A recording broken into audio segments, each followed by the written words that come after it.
Quand j'étais enfant, on m'a posé, je me souviens plus des circonstances, mais on m'a posé une question qui est toujours restée gravée dans ma tête. On m'a demandé ce qui était le plus précieux pour moi.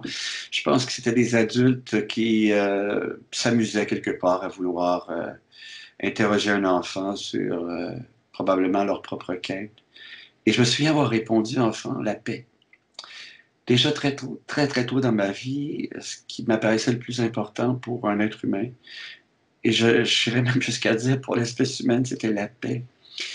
Évidemment, je ne savais pas que ça commençait par la paix intérieure, parce que je n'avais pas encore rencontré la merveilleuse phrase de Socrate, connais-toi toi-même.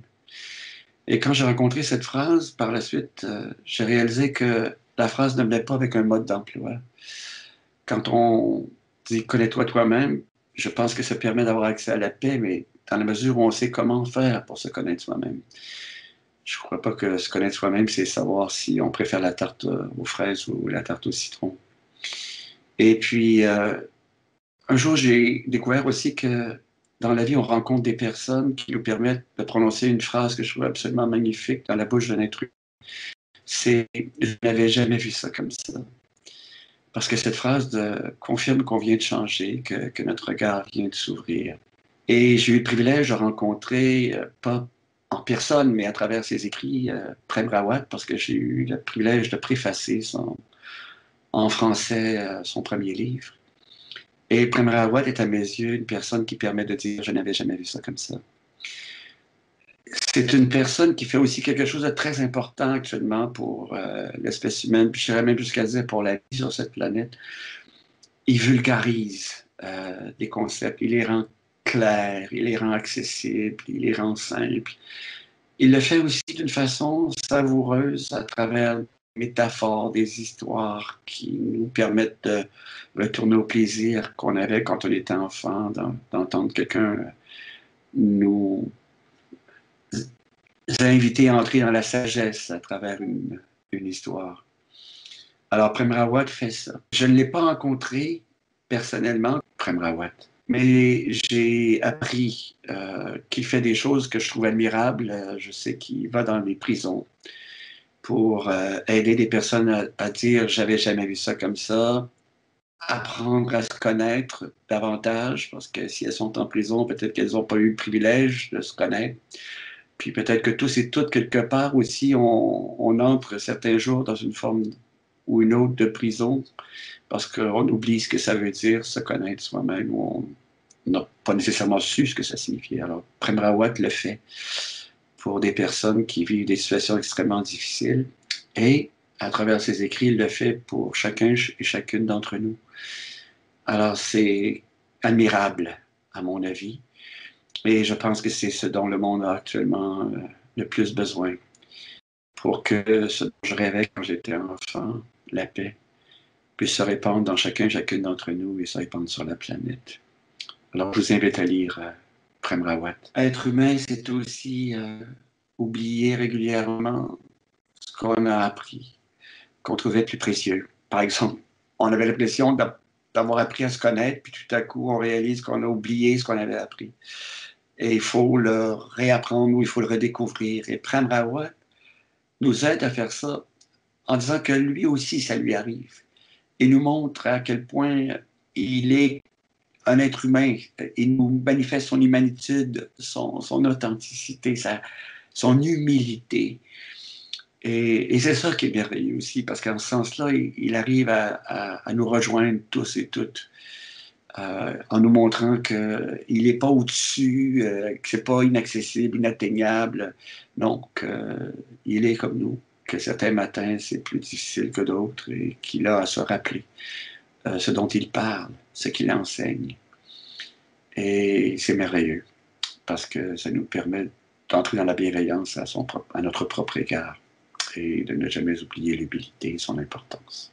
La connaissance de soi, au bout du compte, c'est étrange ce que je vais dire, mais c'est tellement simple. C'est difficile, mais c'est simple.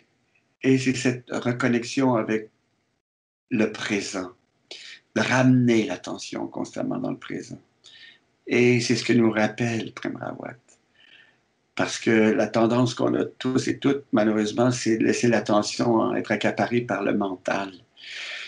Et quand elle est accaparée par le mental, bien sûr, bon, on s'en va dans le passé, on s'en va dans le futur. On a des regrets, des remords, de la culpabilité ou encore l'anxiété, l'angoisse par rapport à demain. Alors qu'en ramenant l'attention dans le présent, on reconnecte à notre essence, ce qu'on appelle notre nature profonde. Et c'est ça que la connaissance de soi. C'est d'observer cette espèce de processus qui nous amène ailleurs que dans le présent et ramener l'attention dans le présent. C'est tellement plus important que de savoir si on aime la tarte aux fraises ou la tarte au citron. En fait, la plus grande prison dans laquelle on puisse entrer, c'est la prison de notre mental. C'est la prison de cette activité qui, à certains moments, peut être utile, bien sûr, pour nous aider à organiser notre quotidien, trouver des solutions à des difficultés qu'on traverse, à des problèmes qu'on vit. On a cette créativité, cette imagination qui nous permet d'avancer. Mais parfois, c'est ce mental qui s'emballe et qui nous fait perdre complètement de vue ce qu'il y a de plus précieux. C'est-à-dire cette essence qui nous permet d'être connectés à tout ce qui est vivant, cette vie à l'intérieur de nous. Prem Rawat revient constamment sur la reconnaissance qu'il a d'être en vie. Et c'est ça qui est fondamental. Il le rappelle page après page. Parce que dans quelques circonstances que ce soit, quel que soit le problème qu'on traverse, quelles que soient les difficultés qu'on rencontre, il est toujours possible de ramener l'attention sur le fait qu'on soit en vie et de ressentir une profonde gratitude uniquement pour cette raison-là. D'entrer dans la reconnaissance uniquement pour cette raison-là. Et de toucher à la paix à ce moment-là, parce qu'il n'y a rien d'autre qui compte. Au bout du compte, il n'y a plus rien d'autre qui compte quand on constate ça. Et on se sent relié à tout ce qui nous traverse, au fond, à la sève qui nourrit l'arbre, à ce qui traverse la fleur ou l'oiseau. Et c'est ce qui nous rappelle constamment. Quand on ramène l'attention dans le présent et qu'on connecte avec cette vie qui nous habite, on ne peut pas faire autrement qu'entrer dans la reconnaissance et dans la gratitude. Et se sentir tellement, tellement rempli de paix.